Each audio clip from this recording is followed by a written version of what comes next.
Welcome to special debate. INDI కూటమి భవిష్యత్ ఏంటి? కూటమి నుంచి జంపింగ్లు, ఎంట్రీలు ఆసక్తి కలిగిస్తున్నాయి. 23 పార్టీలతో ఢిల్లీలో మంత్రాంగం చేస్తోంది కూటమి బలోపేతానికి ఎంచుకునే రోడ్ మ్యాప్ పైనే ప్రస్తుతం అందరి ఫోకస్. ఇప్పటికే ఇండి కూటమికి డిఎంకే గుడ్ బై చెప్పింది. ఇండి కూటమిలో ఉన్న ఇన్నాళ్ళు కలిసి సాగని మమతా బెనర్జీ పశ్చిమ బెంగాల్లో ఓటమి తర్వాత యూటర్న్ తీసుకున్నారు. పైగా 5 రాష్ట్రాల అసెంబ్లీ ఎన్నికల ఫలితాల తర్వాత ఇదే తొలిపేటి. ఈ సమావేశానికి ఆమ్ ఆద్మీ పార్టీ దూరంగా ఉంది. అయితే ఇలాంటి సమావేశంలో కలుస్తారు, ఎన్నికల్లో మాత్రం వేరువేరుదారులు ఎంచుకుంటున్నారు. బీజేపీని అడ్డుకోవటమే ఏకైక అజెండా అయినా రాష్ట్రాల్లో రాజకీయ పరిస్థితులు మాత్రం భిన్న వైఖరే కనిపిస్తోంది. దీంతో ఇండి కూటమి భవిష్యత్ ఏంటి, కాంగ్రెస్ ఏం చేస్తుంది అనేదే ప్రధాన ప్రశ్న. వచ్చే ఏడాది పలు రాష్ట్రాల్లో అసెంబ్లీ ఎన్నికలున్నాయి. మరి ఆ ఎన్నికల్లో వ్యూహం ఏంటనేది కూడా ముఖ్యమే. పంజాబ్, ఉత్తరప్రదేశ్లో కాంగ్రెస్తో కలిసేదెవరు, సీట్ల షేరింగ్ ఎలా అని అంతా ఆరా తీస్తున్నారు. ఇక పంజాబ్లో ఆప్ ఒంటరి పోరాటం కాంగ్రెస్ కిరకాటలాగే కనిపిస్తోంది. మరి యూపీలో ఎస్పీ కాంగ్రెస్ మధ్య పొత్తులేకపై అప్పుడే చిటపట్లు మొదలైపోయాయి. మరి యూపీలో బీఎస్పీని కాంగ్రెస్ ఇవ్వటం కూడా ఎస్పీకి ఇబ్బందిగా మారే ప్రచారం సాగుతోంది. ఇవే అంశాలపై డిబేట్ కంటిన్యూ చేద్దాం. ప్రస్తుతం డిబేట్లో మనతో పాటు జాయిన్ అవుతున్నారు అల్జాపూర్ శ్రీనివాస్ గారు, బీజేపీ నాయకులు మనకి జూమ్లో అందుబాటులోకి వచ్చారు. నుమ్మన్ మహమ్మద్ గారు, ఏఐసీసీ కోఆర్డినేటర్ మనకి అందుబాటులోకి వచ్చారు. అలాగే తులా మధుసూదన్ రావు గారు, అనలిస్ట్ మనకి అందుబాటులోకి వచ్చారు. నమస్తే అండి ఇద్దరికి, వెల్కమ్ టు ది డిబేట్. ముందుగా శ్రీనివాస్ గారు, ఏంటి ఎలా చూస్తారు? బీజేపీని అడ్డుకోవడమే ఏకైక అజెండాగా ఎన్నికల ఫలితాల తర్వాత మళ్ళీ ఇండి కూటమి కలుస్తోంది. శ్రీనివాస్ గారు, మీకు ఎలా అనిపిస్తుంది? వీళ్ళు ఇండి కూటమి పార్టీ నాయకులంతా కూడా ఒక్కసారి విదురుని నీతి, విదురుని యొక్క ఆలోచన చదవాలి. వాళ్ళు ఈ దేశంలో ఎంత మంచి ప్రజలంటే మంచి పని చేస్తే ఏ పార్టీకైనా ఓటేసేటువంటి ఒక అలవాటు, వివేకం ఉన్నటువంటి ఒక ప్రజలు. కాబట్టి కంటిన్యూస్ గా ఒకటే పార్టీకి గుడ్డిగా ఓటేయరు, లేకుంటే ఇంకో రకంగా చేయరు. పని, పర్ఫార్మెన్స్ ఆధారంగా ఓటేసేటువంటి ఓటర్స్ ఇక్కడ ఈ దేశంలో ఉన్నారు. ఏది మంచిది, ఏది చెడ్డది అన్నది. సో ఇప్పటికి కూడా యొక్క పార్టీలకు ఇంకా అర్థం కాదు. పర్ఫార్మెన్స్, గవర్నెన్స్ ఇవన్నీ కూడాను మమ్మల్ని ఓడించడానికి అందరు ఒక్కటైతే మాత్రం వాళ్ళందరూ మేము ఓడిపోతామా? మేము ఓడిపోవడం, మేము గెలవడం కాదు. ఇక్కడ భారతీయ జనతా పార్టీని ఆశీర్వదించేది ప్రజలు, ఓటర్లు, దేశ ప్రజలు. మీ పర్ఫార్మెన్స్ బాగాలేకనే కదా మిమ్మల్ని పక్కన పెడుతుంది జనాలు. మీ బలం సరిపోకనే కదా 30 పార్టీలు 23 పార్టీలు ఒక్కటైతా ఉన్నాయి కదా. ఒక్కటే ఏం మెలగబెడతా ఉన్నారు మీరు? ఈ యొక్క పోస్ట్ పార్లమెంట్ ఎలక్షన్స్ ఈ దేశంలో అనేక రాష్ట్రాల్లో మీరు ఇంట్రడక్షన్ ఇచ్చినట్టుగానే అనేక రాష్ట్రాల్లో అసెంబ్లీ ఎలక్షన్ జరిగింది. ఏ ఒక్క స్టేట్ లో మొత్తం ఇండి కూటమి మొత్తంగా కూడా కలిసి కొట్లాడిన ఎలక్షన్లను. పశ్చిమ బెంగాల్లో సంబంధం లేదు, పంజాబ్ లో సంబంధం లేదు, కేరళలో కమ్యూనిస్టులతో సంబంధాలు కూడా పోటీ చేసినాయి. ఒకరికి వ్యతిరేకంగా ఒకరు. ఇక్కడికి వచ్చి ఢిల్లీకి వచ్చి కూటమి అంటారు. ఎవరు నమ్ముతారు? ఎందుకు నమ్ముతారు? యొక్క దేశ ప్రజలు. మీ దగ్గర ఎజెండా ఏమున్నది? గవర్నెన్స్ ఎజెండా ఏమున్నది? తలా ఒక ఆలోచన, తలా ఒక సిద్ధాంతం లేనట్టు పార్టీకి కొన్ని అయితే ఈ దేశానికి సిద్ధాంతమే, అటువంటి సిద్ధాంతం పనికిరానటువంటి కమ్యూనిస్ట్ పార్టీలు ఒకటైతే, కొన్ని అయితే ఆప్ యొక్క పార్టీ పరిస్థితి మనం చూస్తున్నాం. ఇవాళ రూపాంతరం చెందుతా ఉన్నది కాక్రోచ్ పార్టీ లాగా. ఇది అలా మీరన్నట్టుగా గందరగోళమే కనిపిస్తే మరి 23 పార్టీలు మళ్ళీ ఏకతాటిపైకి వచ్చి మళ్ళీ కలుస్తున్నాయి కదా. ఇప్పుడు ఏమన్నా పూర్తి అంటే ఒక దిగ్బంధనం చేయడానికి ఏమన్నా గట్టి వ్యూహంతో ముందుకు వస్తున్నాయని కూడా ఏ విధంగా చూడాలి? కొత్త కాదుగా, ఇంతకుముందు కలిసిందేగా ఇండి కూటమి. అంతకుముందు ఉన్నదేగా యూపీఏ ఉన్నదిగా అంతకుముందు. దాని తర్వాత యూపీఏ ఫెయిల్ అయిపోయింది, మళ్ళీ ఇండి కూటమి తీసినారు.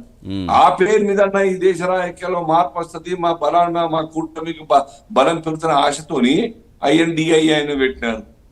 సో దట్ ఈ దేశంలో మీరే దేశభక్తులు, ఇండియా గురించి ఊకే మీరు ఆలోచించే వాళ్ళు అన్నట్టుగా భ్రమింపజేసే ప్రయత్నం చేసినారు. ఏమైంది?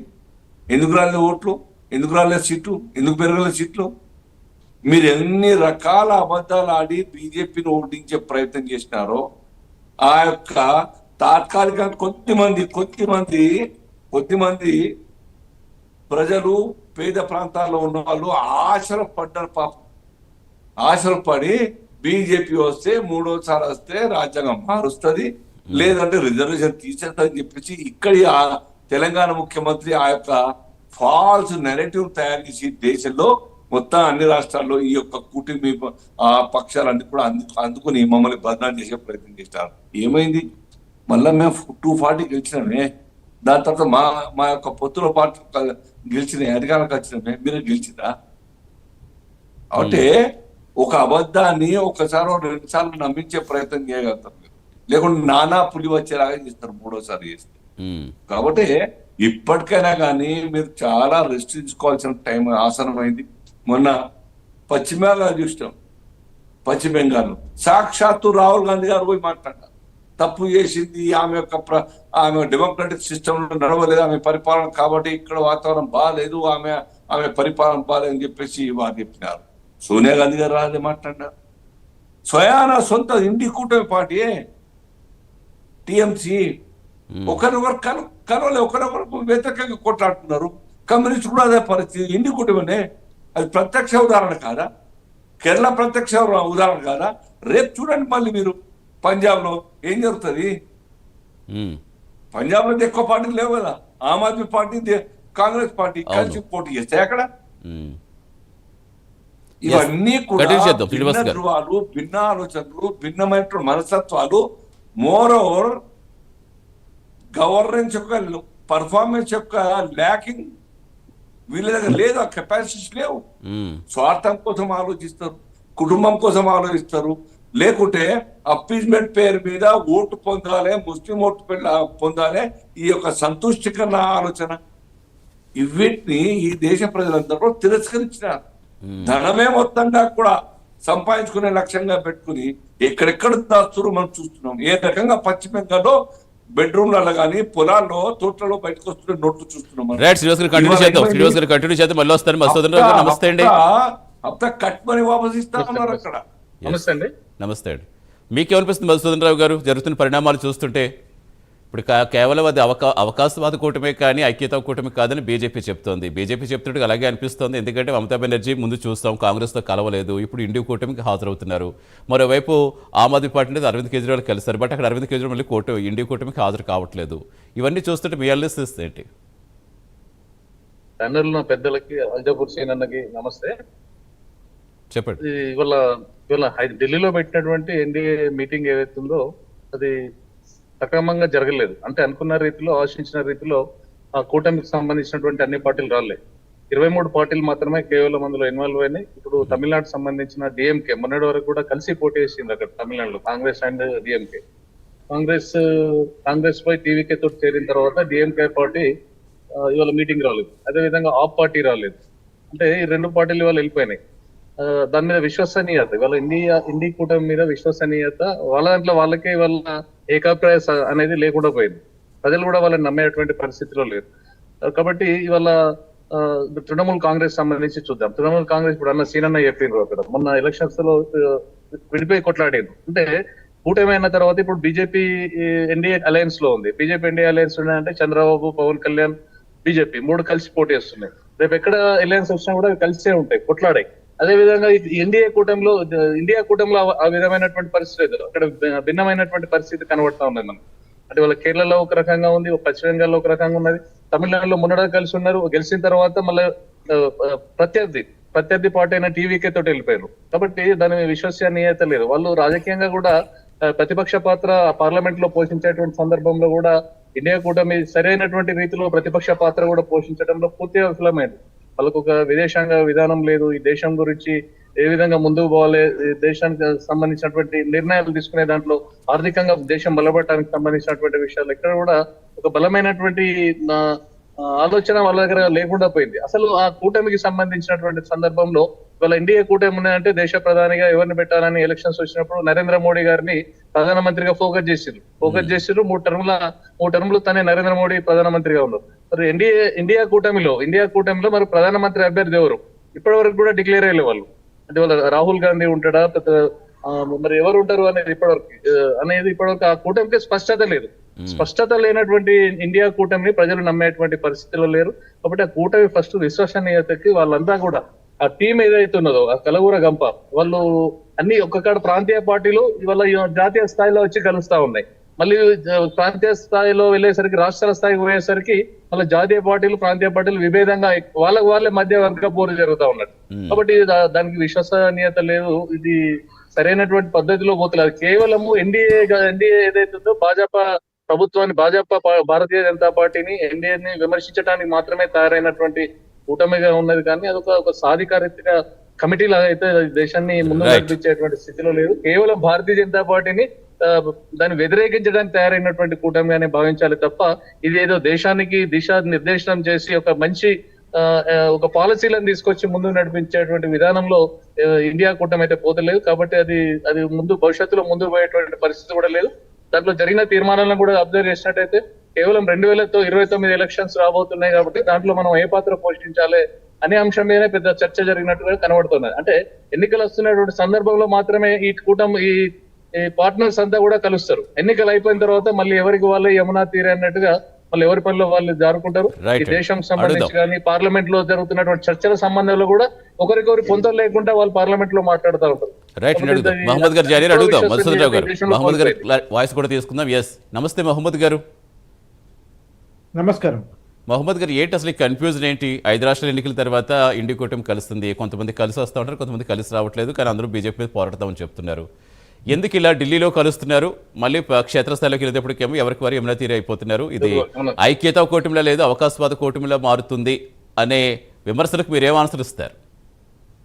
ముందుగా మీకు ప్యానెల్లో ఉన్నటువంటి అల్జాపూర్ శ్రీనివాస్ గారు, పెద్దలు, యాజ్ వెల్ యాజ్ మధుసూదన్ రావు గారు అండ్ ఆల్ ద వ్యూయర్స్ అందరికి very good afternoon. Good afternoon. So ఏదైతే ఈ రోజు ఇండియా కూటమి మీటింగ్ జరుగుతుందో ఢిల్లీలో, దాని గురించి మనం మాట్లాడుతున్నామో, ఒకటి మాత్రం క్లియర్ అండి.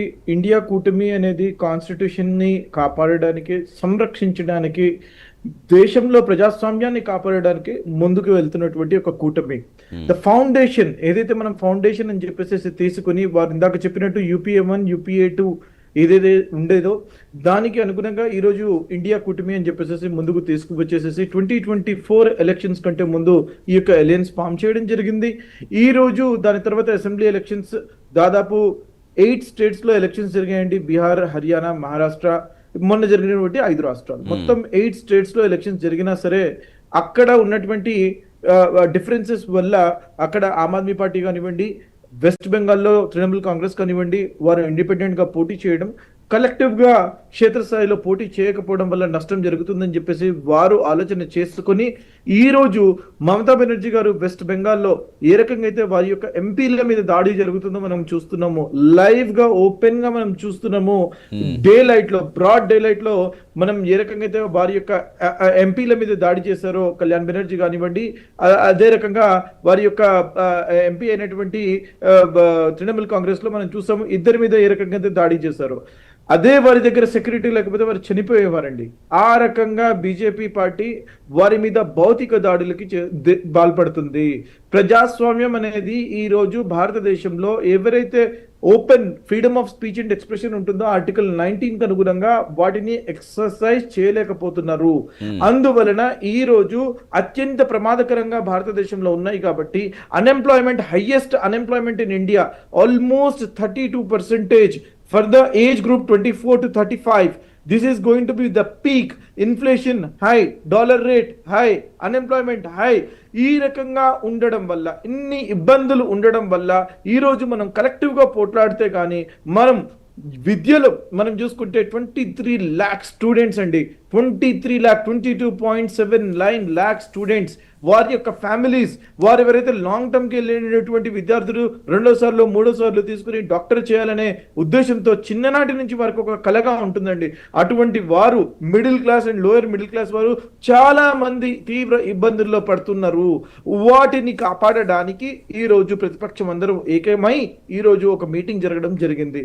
ఒక విషయం మాత్రం నేను క్లియర్ గా చెప్తానండి, ప్రతిపక్షాలు ఎవరైతే మనతో పాటు అంటే కాంగ్రెస్ పార్టీని పెద్దన్నగా భావించి వారు ముందుకు వస్తే మనం 100% కాన్స్టిట్యూషన్ ఆధారంగా మనం భారతదేశంలో ప్రజాస్వామ్యాన్ని కాపాడుకోవచ్చు అని చెప్పేసి బలమైన నమ్మకం ఉంది. కాబట్టి వారు ముందుకు రావడం జరిగింది. మమతా బెనర్జీ గారు కానివ్వండి, సోనియా గాంధీ గారిని ఏ ఆత్మీయంగా ఏ రకంగా అయితే కలుస్తున్నారో ఆ పిక్చరే మనకు అర్థమవుతుంది. ఒకటి మాత్రం చెప్తున్నానండి, మళ్ళా మీకు చెప్తున్నాను, 8th June 2026 ఆలోచించడని చెప్తున్నాను. నాకు జోస్యం చెప్పడం రాదు, హారోస్కోపీ చెప్పడం రాదు. ప్రధానమంత్రిగా నరేంద్ర మోదీ గారు దిగిపోబోతున్నారు. You please take this on recording పెట్టుకోండి మీ దగ్గర. Prime 9, you keep this video with you.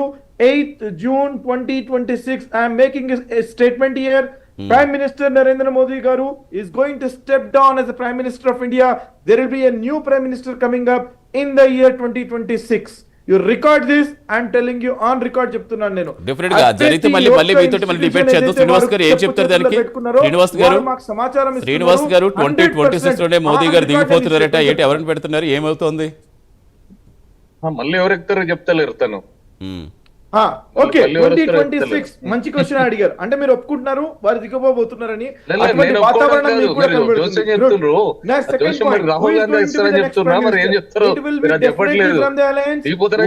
NDA కూటమి నుంచే రాబోతున్నారు, కానీ it will not be Narendra Modi. Narendra Modi గారు దిగిపోబోతున్నారు అంటే ఎన్డీఏ కూటమికి ఏదైతే ఛామ్ ఉండేదో 12 సంవత్సరాలు వారు ఏ రకంగా అయితే ఒక వ్యక్తిని ముందు పెట్టేసేసి, India is not about persons అండి, please understand. India is about institutions. In democracy is about constitution. It has got nothing to do with people, please understand. ఈ రోజు వీరుంటారు, రేపు మరొకరు వస్తారు. అదే రకంగా నేను ఏం చెప్తున్నానంటే వారి అలయన్స్ నుంచే మరో వ్యక్తి రాబోతున్నారు. 100% you record this. 2026 half year అయితే అయిపోయింది, ఇంకో హాఫ్ ఇయర్ ఉంది.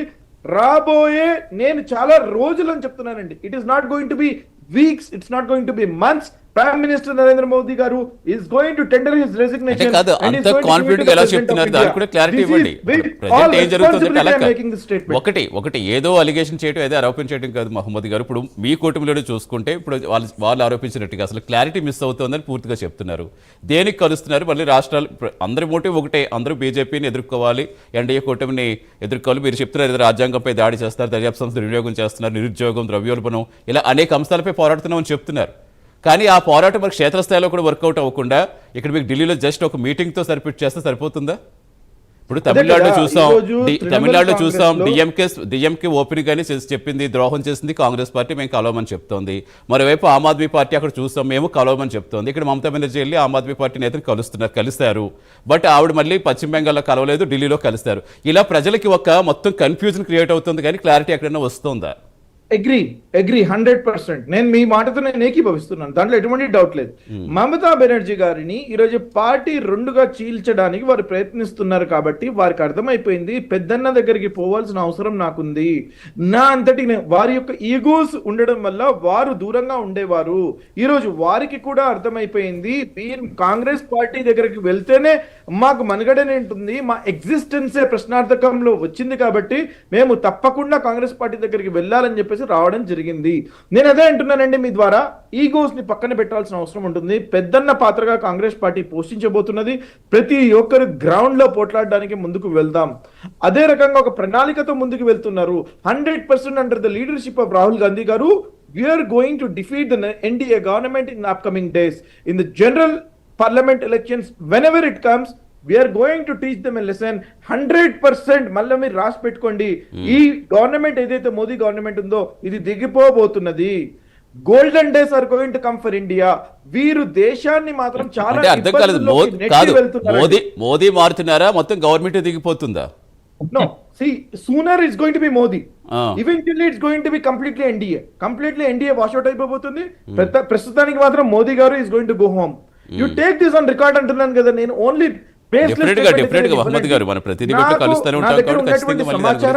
నా దగ్గర ఉన్నటువంటి యొక్క ఇంటెలిజెన్స్, నాకు వచ్చినటువంటి సోర్సెస్, హైలీ వాల్యుబుల్ సోర్సెస్ ద్వారా నేను మీకు చెప్తున్నాను, అతి త్వరలో he's going to go home. Number 1. Number 2, ఆ యొక్క గవర్నమెంట్ వారి మీద మసకబారబోతున్నది. రాబోయేటువంటి ప్రభుత్వం ఇండియా కూటమి. శ్రీనివాస్ గారు, నుమాని గారు, భారతీయ జనతా పార్టీ భవిష్యత్తు గురించి అంత స్పష్టంగా చెప్పగలిగే అంచనా ఉన్నవాళ్ళు అయితే కాంగ్రెస్ పార్టీ గురించి కూడా చెప్పారు కదా. ఇండి కూటమి కాదు, కాంగ్రెస్ పార్టీ గురించి చెప్పండి. కశ్మీర్ నుంచి కన్యాకుమారి వరకు పర్ఫార్మెన్స్ బేస్డ్ మీద ప్రజాస్వామ్యబద్ధంగా ఈ దేశంలో ఎన్నికలు జరుగుతున్నాయి. పర్ఫార్మెన్స్ బేస్డ్ ఓటింగ్ జరుగుతా ఉన్నాయి. ప్రజలు ఓట్లేస్తారు, మ్యాండేట్ ఇస్తున్నారు. ప్రజలు ఆశీర్వదించినంత కాలం భారతీయ జనతా పార్టీని ఏ మాత్రంగా కూడా మీలాంటి శక్తులు ఓడించలేవు, ఓడించజాలవు. మీరు కలలు గంటా ఉన్నారు. చెప్పండి, మీ భవిష్యత్తు మొదలైపోయినారు మీరు. నేను దీన్ని నమ్మనని చెప్పేసి పంచాంగాలు నమ్మరు. మీ అంచనా ఏందో, మీ మనుషుల యొక్క క్రిమినల్ మెంటాలిటీ ఏందో పార్టీది, ఇండి కూటమి కావచ్చు, మీ పార్టీది కావచ్చు, అర్థమైతా ఉన్నది, స్పష్టంగా అర్థమైతా ఉన్నది. మీరు మాతోని పర్ఫార్మెన్స్ తోని ప్రోగ్రెసివ్ డెవలప్మెంట్ యాక్టివిటీస్ లో మీరు పోటీ పడలేరు. రమాన్ గారు కాంగ్రెస్ పార్టీ కావచ్చు, ఇన్ని కూడా ఒకదాని తర్వాత ఒక పార్టీ అన్ని పార్టీలు ఆ ఓటమి చూస్తున్నాయి కదా, అన్ని పార్టీలు కదా. టీఎంసీ ఓడిపాయి, కేరళలో కాంగ్రెస్ ఓడిపాయి, అన్ని రాష్ట్రాల్లో ఆయా పార్టీల యొక్క ఎన్నికలు అనుభవిస్తా ఉన్నారు. ఇంకా కూడా మీరు పార్టీ ఇంట్రాస్పెక్షన్ లేకుంటే, ప్రజల యొక్క లైన్ లో మీరు రాకుంటే, ప్రజల కోసం నిజాయితీగా పనిచేయడానికి మీరు ఫీల్డ్ లో రాకుంటే నేల వీడ్చి సాము చేసినట్టు అయితే గుర్తుపెట్టుకోండి. మా మీద ఆరోపణలు, మీ అన్ని తిట్టండి కూడా మాకు ఆశీర్వాదాలు అయింది. ప్రజలు గుర్తిస్తున్నారు మీ ఆలోచన ఏంది, మా పని ఏంది అని. కాబట్టి ఇవన్నీ కాదు. 5 ఏళ్ల కోసం 2024లో టర్మ్ ఇచ్చినారు ప్రజలు. మోదీ గారి నాయకత్వంలో ఎలక్షన్ జరిగినాయి. మోదీ గారు పాలిస్తా ఉన్నారు, ఇంకా కూడా పాలిస్తారు. ఎవరు ప్రైమ్ మినిస్టర్ ఉంటారు భవిష్యత్తులో అన్నది సమయం అవుతుంది. మసూదరావు గారు ఫైనల్ గా చెప్పండి. మళ్ళీ ప్రధానంగా కాంగ్రెస్ పార్టీ ఒక స్పష్టమైనటువంటి రీతిలో పోవడం లేదు. సుస్థిర పాలన నడిపిస్తామనేటువంటి ఒక భరోసా ఈ దేశ ప్రజలకు ఇచ్చేటువంటి పరిస్థితి లేదు. ఇవాళ చూసినాం, మొన్న కర్ణాటక రాష్ట్రంలో చూసినట్టయితే ముఖ్యమంత్రి మార్పు వచ్చింది. ముఖ్యమంత్రి ఎందుకు మార్చిందో చెప్పలేదు. అంటే అగ్రిమెంట్ 2.5 సంవత్సరాలు ఆయన 2.5 సంవత్సరాలు అయినా, అంటే అగ్రిమెంట్ల కింద ఇవాళ వాళ్ళు రాష్ట్రాన్ని నడిపిస్తా ఉన్నారు. ఒక ముఖ్యమంత్రి 5 సంవత్సరాలు కూడా కంటిన్యూ కొనసాగించలేని పరిస్థితిలో ఇవాళ కాంగ్రెస్ పార్టీ కొనసాగుతున్నది. కాబట్టి ఇవాళ కాంగ్రెస్ పార్టీ వాళ్ళ సార్ అన్నారు, మంచిగా మాట్లాడారు, రాజ్యాంగాన్ని కాపాడటానికి ఇవాళ దేశంలో బీజేపీ ఏదో ఏమవుతుంది కాబట్టి మేము దానికోసం ప్రొటెస్ట్ చేస్తున్నాం. ఫస్ట్ కాంగ్రెస్ పాలిత ప్రాంతాలలో రాజ్యాంగాన్ని కాపాడండి. ఫస్ట్ దాన్ని ముందుగా మీరు ఇక్కడ తెలంగాణ నుంచి మొదలు పెట్టండి. రాజ్యాంగాన్ని కాపాడేటువంటి విధానాలు ఏవైతున్నాయో తెలంగాణలో మొదలు పెట్టండి. మీరు ప్రజాస్వామ్యంగా చేయాల్సినటువంటి పనులన్నీ కూడా ఇవాళ పక్కకు పెట్టాను. ఇవాళ మనం పల్లెలలో పోయినట్టయితే ఎక్కడ కుప్పలు వరి కుప్పలు అక్కడే ఉన్నాయి.